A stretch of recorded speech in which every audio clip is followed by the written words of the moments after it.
উনি সফরে বেরিয়েছেন হাদিস কালেকশনের জন্য। প্রচন্ড শীতের রাত, উনি মাগরিবের নামাজ, এশারের নামাজ পড়ে একটা মসজিদে শুয়ে পড়লেন, আর শুয়ে শুয়ে হাদিস পড়তেছেন। কি পড়তেছেন? কথা বলেন।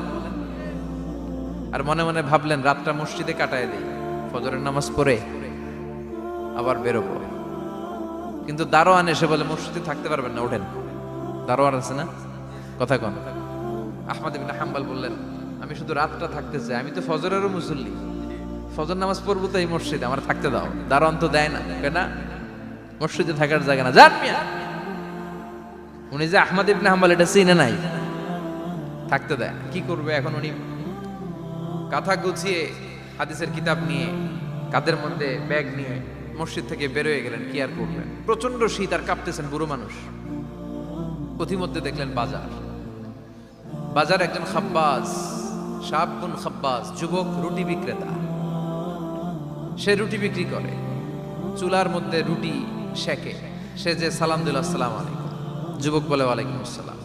আহমদ ইবনে হাম্বল বলে যুবক আমার যাওয়ার জায়গা নেই, সফরে বেরিয়েছি, খুব শীতে কষ্ট পাচ্ছি, রাতে যদি তোমার এই চুলা থেকে একটু আগুন পোহাই কোনো সমস্যা? যুবক বলে না না সমস্যা না, আহলান ওয়া সাহলান, বসে আমদের আসেন আসেন, আপনি আগুন পোহাইলে আমার সমস্যা কি? সুবহানাল্লাহ পড়েন। আল্লাহ শুকরিয়া করে উনি বসলেন আর আগুন পোহাচ্ছেন। আর খেয়াল করলেন যুবক রুটি বানায় আর পরে আস্তাগফিরুল্লাহ, রুটির দলা বানায় পরে আস্তাগফিরুল্লাহ, খামির বানায় আর পরে আস্তাগফিরুল্লাহ, রুটি নিয়ে উনুনের ভিতরে চুলার ভিতরে সেকা দেয় আর পরে আস্তাগফিরুল্লাহ, দোকানদারের কাছে কেউ আসলেই সে রুটি দেয় আর পরে আস্তাগফিরুল্লাহ, ক্রেতার কাছ থেকে টাকা নিয়ে ক্যাশ বক্সে রাখে আর কি পড়ে, আবার রুটি বানানো শুরু করে আর কি পড়ে, খালি এইটাই পড়তেছে। ইমাম আহমদ ইবনে হাম্বল তো অবাক, কিরে এটা আবার কেমন যুবক, খালি আস্তাগফিরুল্লাহ। উনি প্রশ্ন করলেন যুবক ঘটনা কি? আসার পর থেকেই তোমার দেখতেছি তুমি রুটি বানাও, রুটি বিক্রি করো আর পড়ো আস্তাগফিরুল্লাহ, মালাকা ইয়া শাবাব। যুবক বলে আস্তাগফিরুল্লাহ আমার সবচেয়ে বেশি পছন্দের আমল, আমি সব সময় আঠার মতো ইস্তেগফারের সাথে লেগে থাকি আর সব সময় পড়তে থাকি আস্তাগফিরুল্লাহ, আর এর বদৌলতে আল্লাহ আমারে মুস্তাজাবুদ দাওয়া বানিয়ে দিয়েছে। আহমদ ইবনে হাম্বল তো অবাক, আনতা মুস্তাজাবুদ দাওয়া, তুমি মুস্তাজাবুদ দাওয়া রুটিওয়ালা? আমি এত বছর হাদিস পড়াই, আমিও তো মুস্তাজাবুদ দাওয়া না, আর তুমি রুটি বেচো বাজারে, তুমি মুস্তাজাবুদ দাওয়া, তুমি দোয়া করলে সব কবুল হয়ে যায়? যুবক বলে না আনা মুস্তাজাবুদ দাওয়া, আমি আমার জীবনে যত দোয়া করেছি কবুল করে নিয়েছে কে? সব দোয়া কবুল করে নিয়েছে আল্লাহ, একটা দোয়া ছাড়া। কয়টা? আহমদ ইবনে হাম্বলের কৌতূহল, কিউরিসিটি আরো বেড়ে গেল। কি? সব দোয়া কবুল হয়েছে একটা দোয়া ছাড়া? মাযালিকা দোয়া ইয়া শাব, কি সেই দোয়া?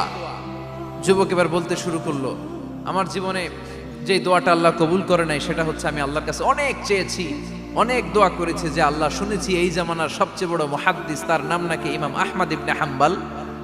আল্লাহ তোমার কাছে আমার চাওয়া আমি যেন এই ইমাম আহমদ ইবনে হাম্বলের দেখে মরতে পারি, আমি যেন ইমাম আহমদ ইবনে হাম্বলের হাতে হাত রেখে মুসাফা করতে পারি আর তার কপালে একটা চুমু এঁকে দিতে পারি। আহমদ ইবনে হাম্বল আবেগপ্রবণ হয়ে গেলেন, চোখের পানি ছেড়ে দিলেন, বললেন যুবক তোমার এই দোয়াটাও কবুল হয়ে গিয়েছে। আহমদ ইবনে হাম্বলের দেখা সাক্ষাৎ পাওয়ার জন্য আহমদ ইবনে হাম্বলের বাড়িতে তোমার যাওয়ার দরকার নাই, আহমদ ইবনে হাম্বল তোমার দরবারে ছুটে এসেছে। আনা আহমদ ইবনে হাম্বল মুহাদ্দিসুদ দাহর, আমি নিজেই আহমদ ইবনে হাম্বল। যুবক চোখের পানি ছেড়ে দেয়, আহমদ ইবনে হাম্বল চোখের পানি ছেড়ে দেয়। যুবক চিৎকার মেরে ইমাম আহমদ ইবনে হাম্বলকে জড়িয়ে ধরে, হাতে হাত রেখে মুসাফা করে, কপালের মধ্যে চুমু খায় আর আল্লাহর শুকরিয়া করে বলে ও ইমাম আসলে এই দোয়াটাও আল্লাহ আজকে কবুল করে নিল। বিশ্বাস হয় সবসময় ইস্তেগফার করলে আপনার দোয়াগুলোর এইভাবে কবুল করে নিবে কে? এই পাঁচটা জিনিস পাবেন সবসময় যদি ইস্তেগফারের সাথে লেগে থাকেন। রাজি আছেন তো? এজন্য বিশ্বনবী সব সময় নামাজে সালাম ফিরানোর পরে পড়তেন আস্তাগফিরুল্লাহ। কি পড়তেন? 3 বার পড়তেন আস্তাগফিরুল্লাহ, আস্তাগফিরুল্লাহ, আস্তাগফিরুল্লাহ। পড়তে রাজি আছেন? ইস্তেগফারের অনেকগুলো আলফাজ আছে, সবচেয়ে ছোট ইস্তেগফার হচ্ছে এটা আস্তাগফিরুল্লাহ, আস্তাগফিরুল্লাহ।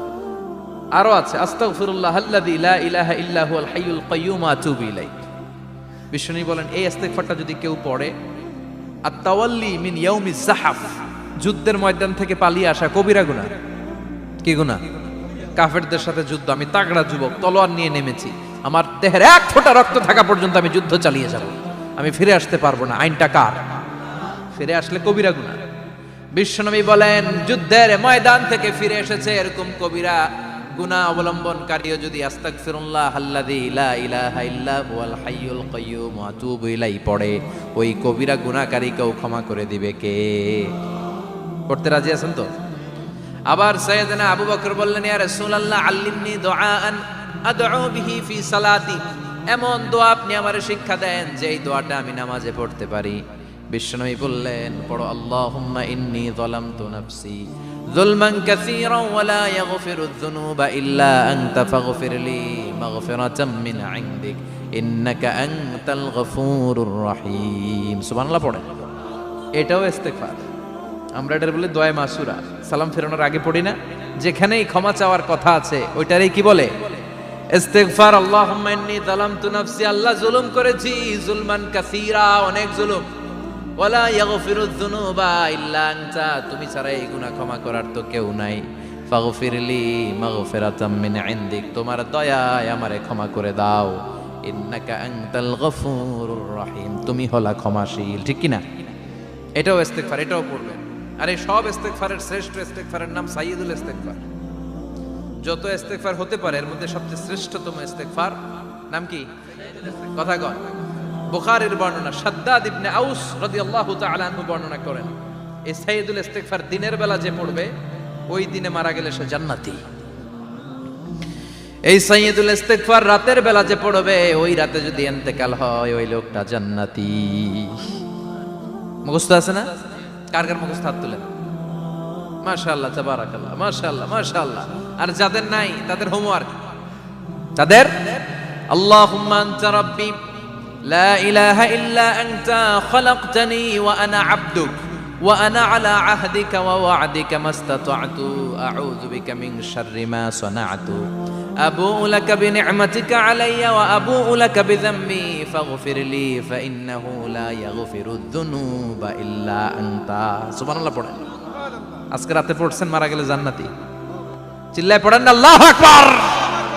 এজন্য বিশ্বনবী বলেন আমার আগের গুনাহ মাফ, পরের গুনাহ মাফ, তারপরেও প্রতিদিন আমি 70 বার তওবা ইস্তেগফার পড়ি। আজকে থেকে পড়তে রাজি আছেন তো? বেশি বেশি ইস্তেগফার পড়া যাবে না? একটু প্রাণ খুলে দিল খুলে আওয়াজ করে পড়েন তো আস্তাগফিরুল্লাহ। আর জোরে পড়েন আস্তাগফিরুল্লাহ। আবার সবাই পড়েন আস্তাগফিরুল্লাহ। সব সময় তওবা ইস্তেগফার যারা পড়ে তাদেরকে পছন্দ করে কে? সব সময় জিকির করে করে জিহ্বাটারে যারা ভিজিয়ে রাখে তাদেরকেও পছন্দ করে কে? আল্লাহ বলেন ওয়াজকুর রাব্বাকা ফি নাফসিকা তাদাররুআন ওয়া খীফাতান ওয়া দুনাল জাহরি মিনাল কওলি বিল গুদুবি ওয়াল আসাল ওয়া লা তাকুম মিনাল গাফিলিন। সুবহানাল্লাহ পড়ে। আল্লাহ বলেন ওয়াজকুর রাব্বাকা ফি নাফসিক, আল্লাহরে মনে মনে ডাকো, তাদাররুআন ওয়া খীফা, আল্লাহর জিকির করতে আল্লাহ বলেছেন ফি নাফসিক। বুঝতেছেন না অর্থ? ফি নাফসিকা, মনে মনে আল্লাহর জিকিরটা করো। তাদাররুআন ওয়া খীফা, তাদাররুআ মানে বিনয়ের সাথে, with full of humility, submission and humbleness, বিনয়ের সাথে আল্লাহর ডাকো। ওয়া খীফা, গোপনে গোপনে ডাকো। দুনাল জাহারি মিনাল কওল, চিৎকার চেঁচামেচি করে ডেকো না। কার কথা? আওয়াজ করে জিকির করো না। এই যে আমরা মাহফিলে লা ইলাহা ইল্লাল্লাহ জিকির করে, এটা তালিম। উদ্দেশ্য কি? তালিমের জন্য আওয়াজ করে জিকির জায়েজ আছে, কিন্তু ব্যক্তিগত জিকিরের যে ইবাদতটা এটা আস্তে আস্তে হইতে হবে, এটা ভদ্রভাবে হতে হবে, চিল্লাচিল্লি করে নয়। আবার তালিমের জিকির ওইটাও ভদ্রভাবে। ইন্নাল্লাহা জামিল ইউহিব্বুল জামাল, আমার আল্লাহ সুন্দর, আমার আল্লাহর জিকিরের মধ্যেও সৌন্দর্য আছে না নাই?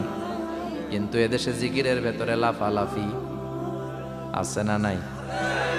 বেশি না কম? কি বসেন বসেন, হ্যাঁ বসে যান তো, অনেক ধরনের আছে জিকির। হ্যাঁ বসেন বসেন, বসে যান। হ্যাঁ হাইবার আলী, এটা কি আবার জালালি? তো এই যে ইন্নাল্লাহা জামিল ইউহিব্বুল জামাল, আমার আল্লাহ সুন্দর, আমার আল্লাহর জিকিরের মধ্যেও সৌন্দর্য আছে না নাই?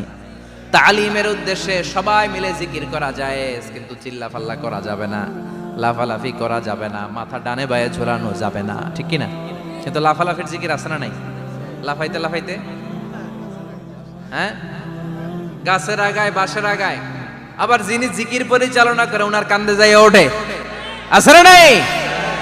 বিশ্বনবী সাহাবাদের নিয়ে জিকির করছেন, সাহাবারা লাফাতে লাফাতে খেজুর গাছের আগায়, হাদিসে আছে না এটা?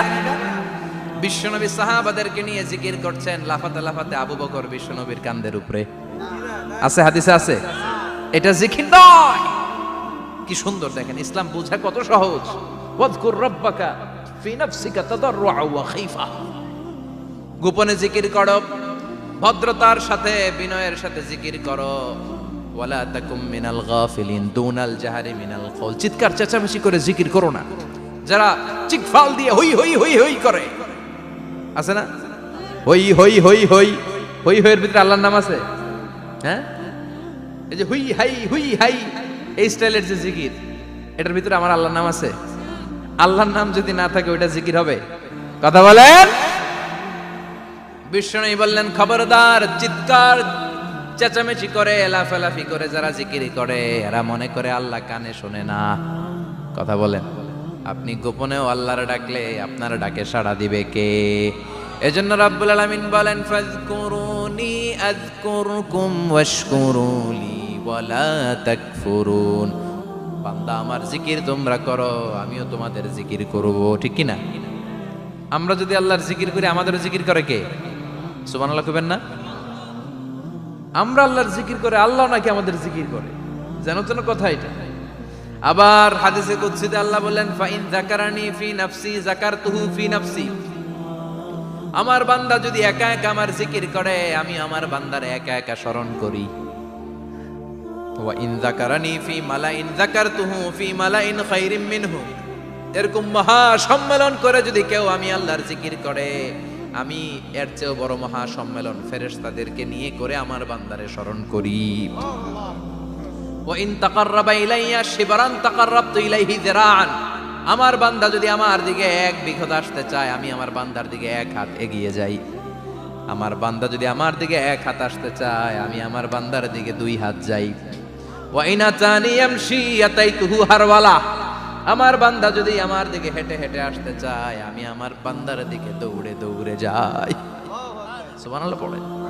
এজন্য বিশ্বনবী বলেন, লা ইয়াজালু লিসানুকা রাতবাম মিন যিকরিল্লাহ। আল্লাহর জিকির দিয়ে জিহ্বাটারে ভিজিয়ে রাখবা। কার কথা?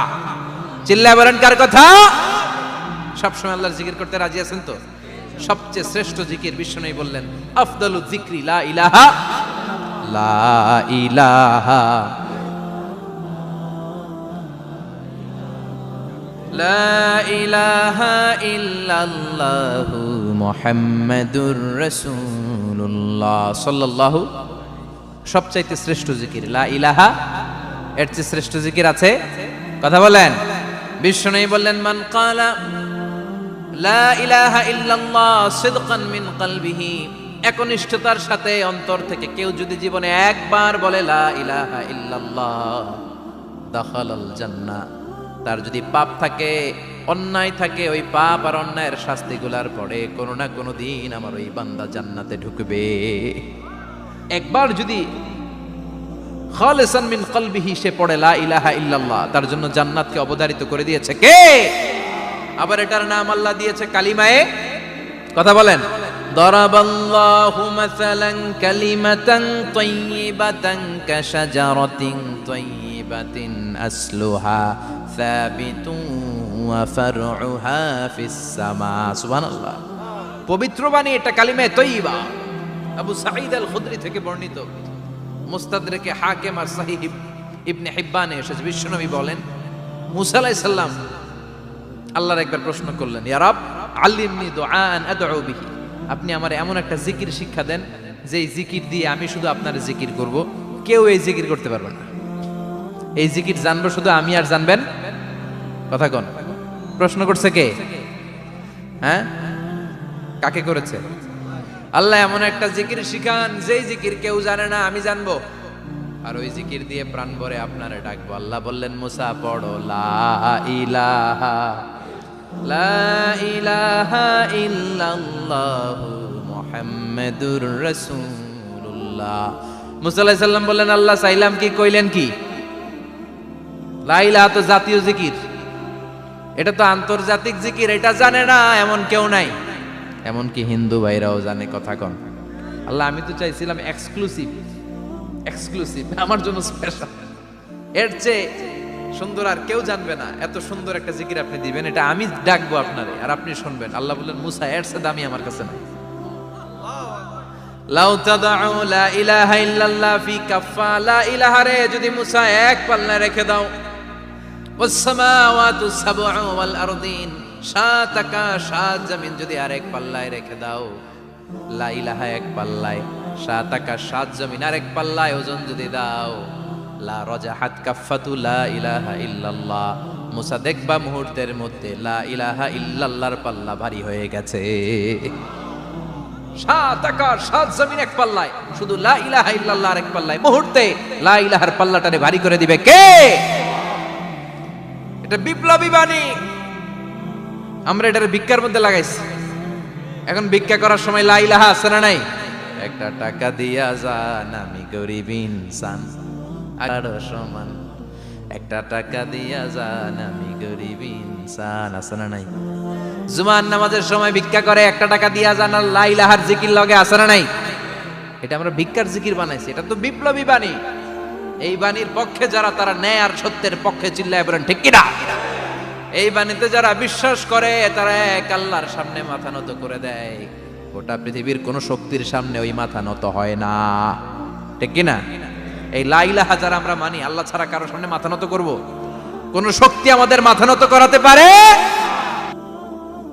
এই কালেমার আন্দোলন যারা করে, তারা আল্লাহ ছাড়া পৃথিবীর কাউরে ভয় পায় না। আর তারা চায় কালেমার পতাকা পৃথিবীর মধ্যে যেন পথ করে উড়ে, ঠিক কিনা? বাংলার জমিনে কালেমার পতাকা উড়ুক, আমরা চাই কি চাই না?